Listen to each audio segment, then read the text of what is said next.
The first thing Emma Rodriguez felt was warmth. Not the harsh fluorescent lights she remembered from her 3 jobs, but something gentle, like sunlight filtering through expensive curtains. Her body felt foreign, as if she'd been sleeping for years instead of what seemed like minutes. "Come on, Emma. I know you're fighting to come back." The voice was deep, educated, with the kind of confidence that came from Ivy League lecture halls and country club dinners. But there was something else, genuine tenderness that made her heart skip. With tremendous effort, Emma cracked her eyes open. The first face she saw was devastating. Sharp jawline, kind brown eyes framed by wire-rimmed glasses, and dark hair that probably cost more to maintain than her monthly rent. He wore scrubs that looked designer somehow, and when he smiled, it transformed his entire face. "Welcome back, Emma." The way he said her name made her stomach flutter. There was an intimacy there that didn't make sense. She was just a nurse from St. Mary's Public Hospital. This man looked like he belonged in medical journals and hospital galas. "Doctor," she croaked, her throat dry as paper. "James," he said softly, helping her sip water from a cup that definitely wasn't standard hospital issue. "Dr. James Mitchell, you've been sleeping for 6 months, Emma." 6 months. The word should have terrified her, but something in his voice made her feel safe. That's when the door burst open and a woman in a $3,000 dress swept in. "James, darling," she announced, not even glancing at Emma. "The wedding planner called. The ceremony is in 4 hours and your mother is having an absolute meltdown about the seating arrangements." Emma watched James's face go pale. The woman was stunning in that polished, untouchable way. Blonde hair in a perfect chignon, jewelry that could pay off student loans, posture that screamed boarding school and trust funds. "Victoria, this isn't the time," James said, his voice suddenly formal. "Oh." Victoria finally noticed Emma, looking at her like she was an inconvenient stain on expensive upholstery. "The patient is awake. How nice." She turned back to James. "The cars will be here at 5. Don't be late." And then she was gone, leaving Emma with a sinking feeling and James looking like he'd rather disappear. 6 months, Emma repeated when they were alone. "My family, my jobs, my student loans." James sat heavily in the chair beside her bed, a chair that looked like it had been specifically brought from somewhere expensive. "Emma, there are things we need to discuss. Your family has been here every day. Your hospital, St. Mary's. They've been holding your position." "St. Mary's can't afford to hold positions for 6 months, Emma said slowly. "And I can't afford 6 months of medical bills. My insurance—" James looked uncomfortable. "Your care has been handled." "Handled how? I work 3 jobs and still can't make ends meet. This room alone must cost—" "Emma." His voice was gentle but firm. "You were in a specialized care unit. The treatment you received, it wasn't standard protocol." Something cold settled in Emma's stomach. "What kind of treatment?" James stood up, pacing to the window that overlooked not the crowded parking lot of St. Mary's, but a pristine courtyard with actual landscaping. "You had a traumatic brain injury from your car accident. Conventional treatment said the prognosis wasn't good." "Where am I?" "Presbyterian Elite Medical Center." Presbyterian Elite? The hospital where she'd applied for nursing positions 3 times and been rejected each time, where the nurses wore designer scrubs and the patients had VIP suites. "I can't afford this place for 6 hours, let alone 6 months." James turned back to her, conflict clear in his eyes. "Emma, I need to tell you something about your accident. You were driving home from your Uber shift at 2 a.m. when a drunk driver hit you. You were unconscious when they brought you to St. Mary's emergency room." Emma nodded. This part made sense. "But your injuries were beyond what St. Mary's could handle. They were going to transfer you to County General, but—" He paused. "I was doing a consultation at St. Mary's that night. I saw your case. And I had you transferred here instead, against protocol, against hospital policy, against everything my department chair told me." Emma stared at him. "Why?" James met her eyes, and in them she saw something that made her breath catch. "Because everyone else saw statistics. Another uninsured patient who probably wouldn't make it. But when I looked at your chart, I saw Emma Rodriguez, 26 years old, First-generation college graduate working 3 jobs to pay off student loans while helping support her family. I saw someone who deserved a fighting chance. The revelation hit her like a wave. This wasn't just a doctor treating a patient. This was personal. "Dr. Mitchell," Emma said carefully, "what exactly did my treatment involve?" James looked like he was making a decision that would change everything. He walked to a cabinet and pulled out a thick medical file. "Emma, what I'm about to show you. It could end my career if anyone finds out." He opened the file, revealing pages of notes in his handwriting, medical charts and brain scans. But what caught Emma's attention were the dates, detailed entries for every single day of her 6-month coma. Day 1. Patient Emma Rodriguez admitted with severe TBI. Standard protocol suggests minimal intervention. I disagree. Beginning experimental treatment program. Emma looked up at him. Experimental? Day 15. Emma's brain activity shows unusual patterns during music therapy. She seems to respond to classical music, specifically Mozart. Note: increased daily music sessions. Day 23. Breakthrough. Emma's vitals stabilize when I speak to her about her nursing school achievements. She seems to hear and respond to positive reinforcement about her goals and dreams. Emma's hands were shaking as she flipped through pages of entries. 6 months of daily notes. 6 months of a renowned neurosurgeon spending hours with an uninsured patient who shouldn't have been his responsibility. Day 67. Emma squeezed my hand today when I told her about the scholarship program I'm developing for first-generation medical students. I know it sounds impossible, but she's listening. She's fighting. Day 134. Had to skip the hospital board dinner tonight. Emma's vitals were unstable and I couldn't leave. Victoria isn't understanding why I'm so invested in this case. How do I explain that this patient has become the most important part of my day? Emma stopped reading and looked up at James. You wrote about me every day for 6 months. Emma, the treatment you received, the experimental procedures, the around-the-clock monitoring, the specialized equipment, it saved your life, but it also cost $847,000. The number hit her like a physical blow. 800? James, I'll never be able to pay that back. My family will lose their house. I'll never... It's already paid for. Emma stared at him. What? I paid for it, all of it, the treatment, the equipment, the room, everything. The silence that followed was deafening. Emma felt like the world had tilted off its axis. Why? She whispered. James sat back down, leaning forward with his hands clasped. Because somewhere around day 30 I realized I wasn't just treating a patient anymore. I was falling in love with a woman who was fighting harder to live than anyone I'd ever met. Before Emma could process what James had just confessed, the door opened again. This time it was an older man in an expensive suit, silver hair, commanding presence, the kind of person who owned things instead of working for them. James, he said, his voice carrying the authority of old money and older power. We need to talk. Now. James stood up stiffly. Richard. Emma, this is Richard Whitman Sr., CEO of Whitman Medical Group. Emma's blood chilled. Whitman Medical Group owned half the hospitals in the state, including Presbyterian Elite. And if his last name was Whitman... Mr. Whitman, Emma said carefully, Victoria's father. Richard's smile was cold as winter. Very perceptive, Ms. Rodriguez. Yes, Victoria is my daughter, and James here is about to become my son-in-law in exactly 3 hours and 47 minutes. James stepped forward. Richard, Emma just woke up. This isn't appropriate. What's not appropriate, Richard interrupted, is a doctor spending $847,000 of unauthorized funds on an uninsured patient. What's not appropriate is that same doctor canceling 3 board meetings, missing 2 surgical conferences, and turning down a department chair position at Johns Hopkins because he's obsessed with a comatose patient. Emma felt sick. You knew he was spending time with me. Richard's laugh was humorless. Ms. Rodriguez, I know everything that happens in my hospitals. Every procedure, every expense, every minute my staff spends on cases that don't generate revenue.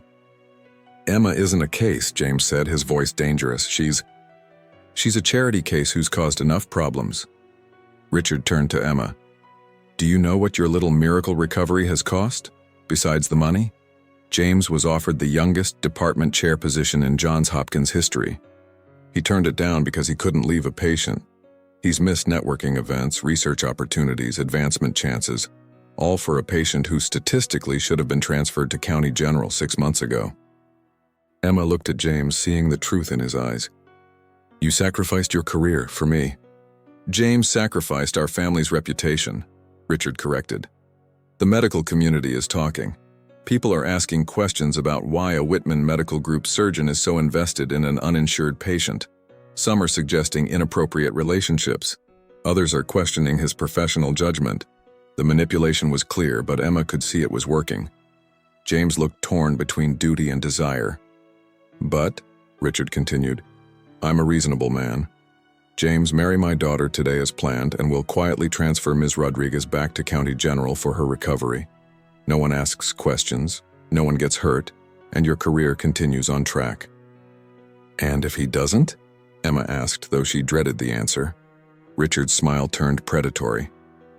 "If he doesn't, I'll have to report the unauthorized use of experimental treatments, the misappropriation of hospital funds, and the ethical violations involved in a doctor becoming personally involved with a patient.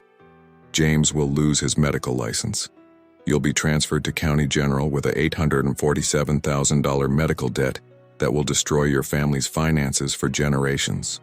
The room fell silent except for the sound of Emma's heart monitor beeping rapidly. "There's more," Richard said, producing a tablet. "Ms. Rodriguez, your family's immigration status has some irregularities.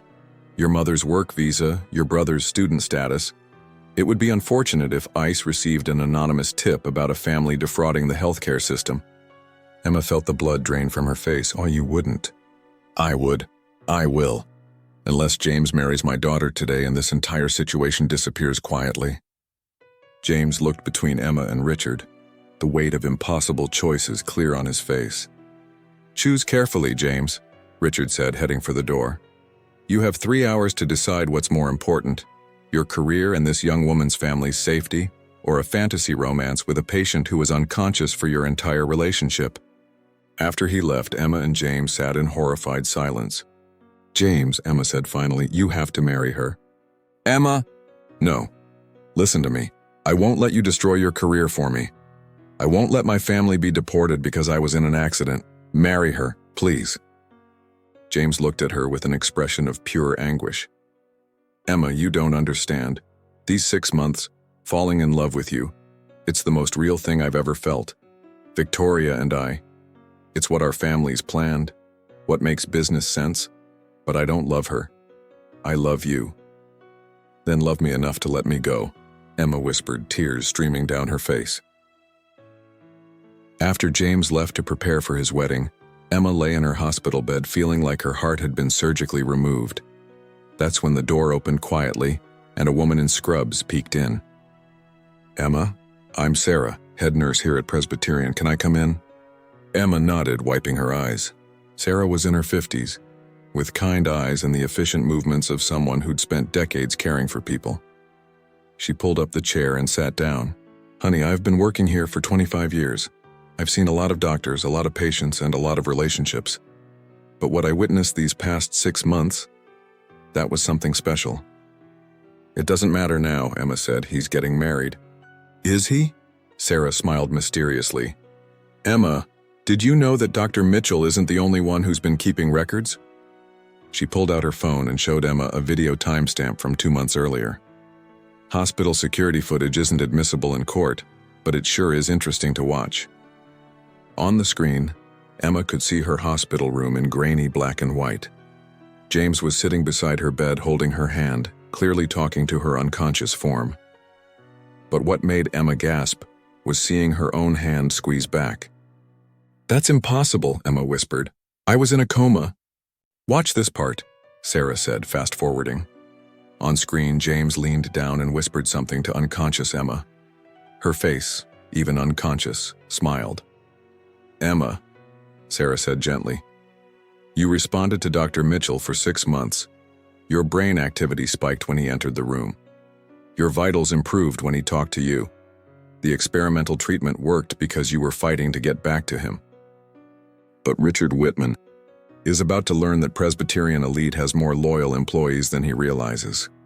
Sarah stood up. Emma, every nurse on this floor has watched Dr. Mitchell fight for you. We've seen him skip meals, cancel appointments, and spend his own money because he believed you were worth saving.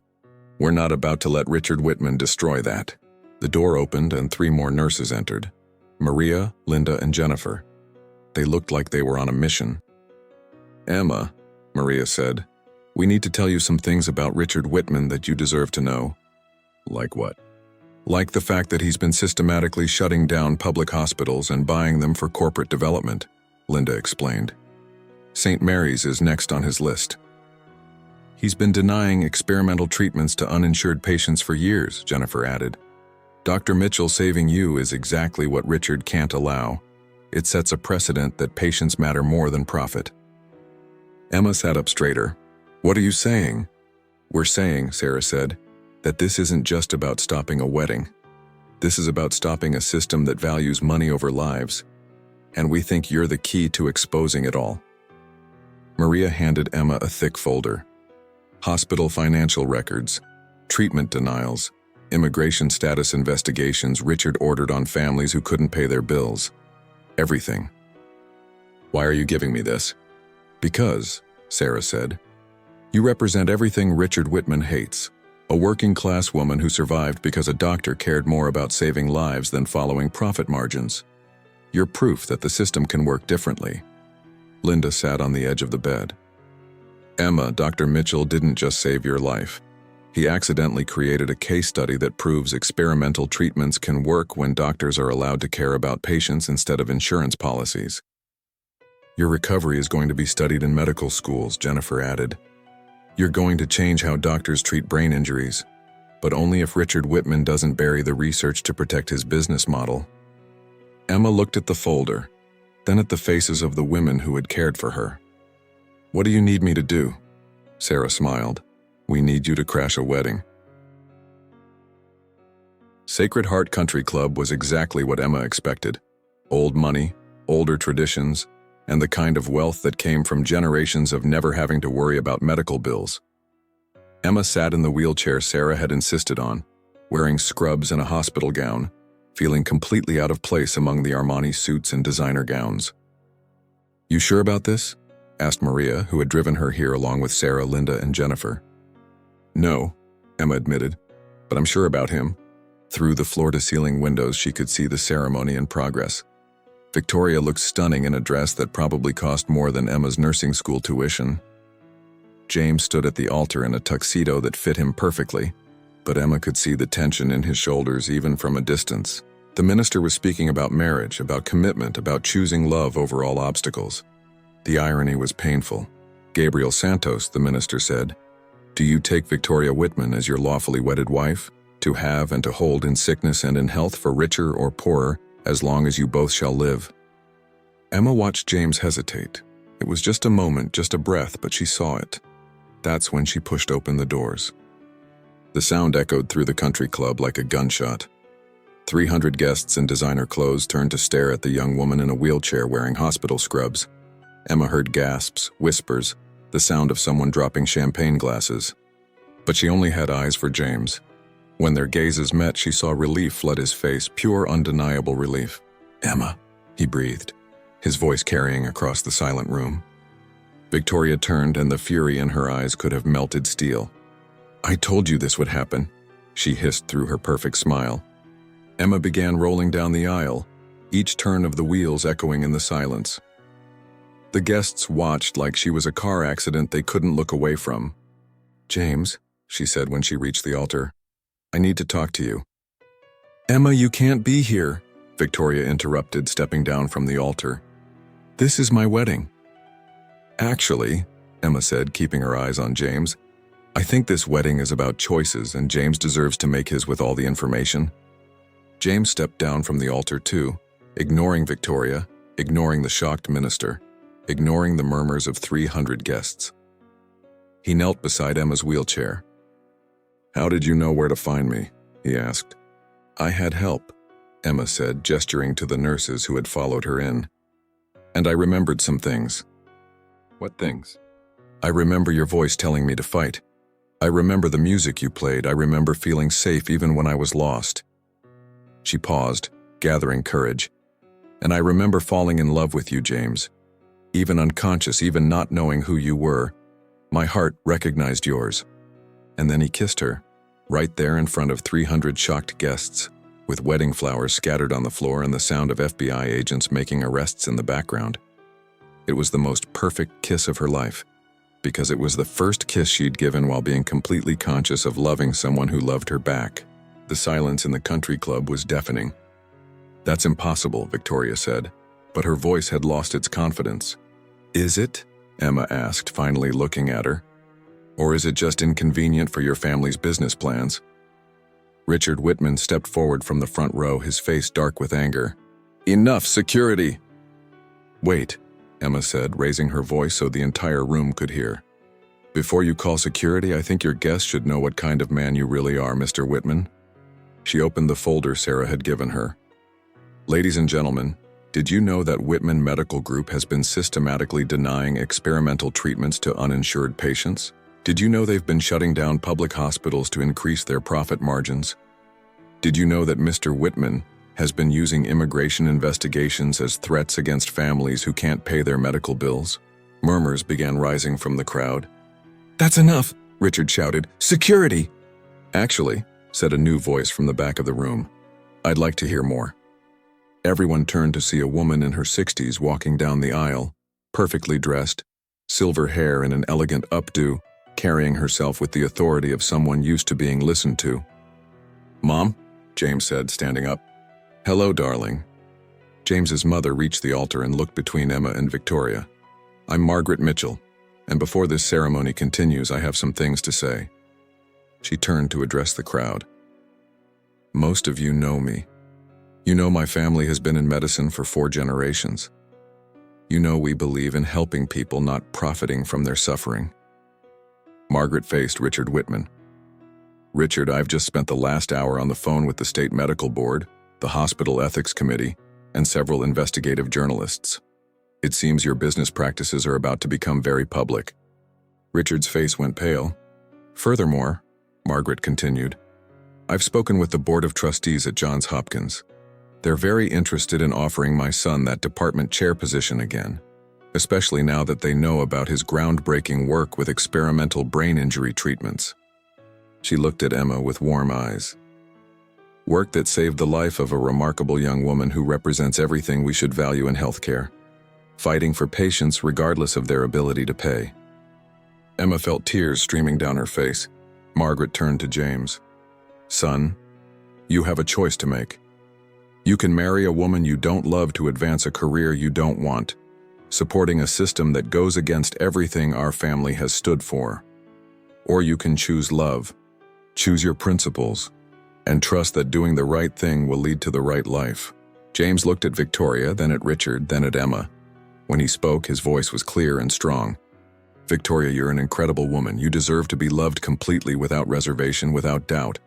But I can't give you that because my heart belongs to someone else." He took off his ring and gently placed it in Victoria's hand. "I'm sorry, but I can't marry you when I'm in love with Emma."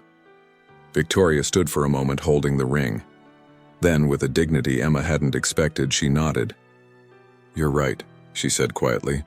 "I deserve to be loved completely, and you deserve to love without compromise." She turned to Emma. "Take care of him, Emma. He's one of the good ones." As Victoria walked away, Richard Whitman faced his destroyed plans with rage in his eyes. "This isn't over," he told James. "I'll destroy your career. I'll make sure—" "Actually," Margaret interrupted, "your own career is about to be quite thoroughly destroyed. The FBI is very interested in your Medicare fraud, and the State Medical Board wants to discuss your pattern of treatment denials." 2 men in suits entered the country club. "Richard Whitman, FBI, you need to come with us." As Richard was escorted out, James turned back to Emma.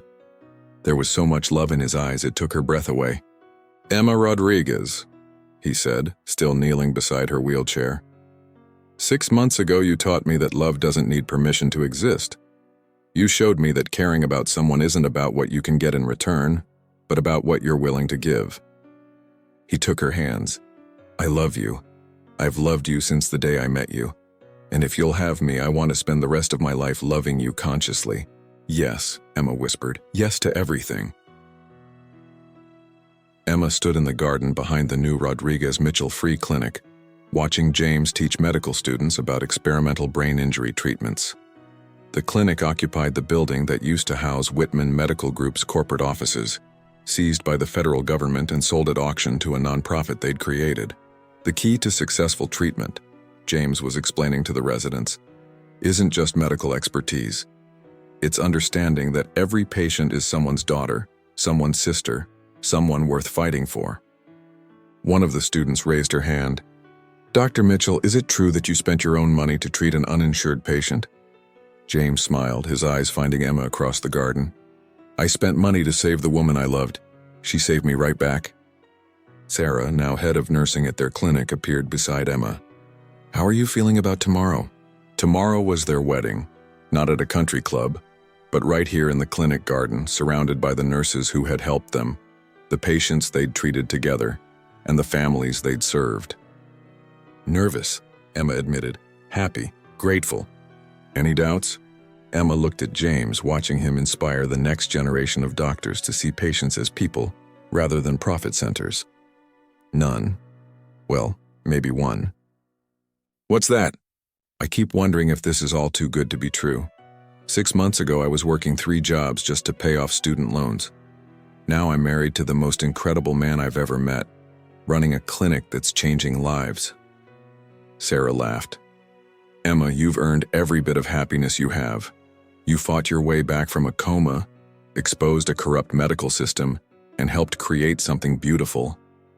This isn't luck. This is what happens when good people refuse to give up. James jogged over to them, still energized from teaching. How did I do?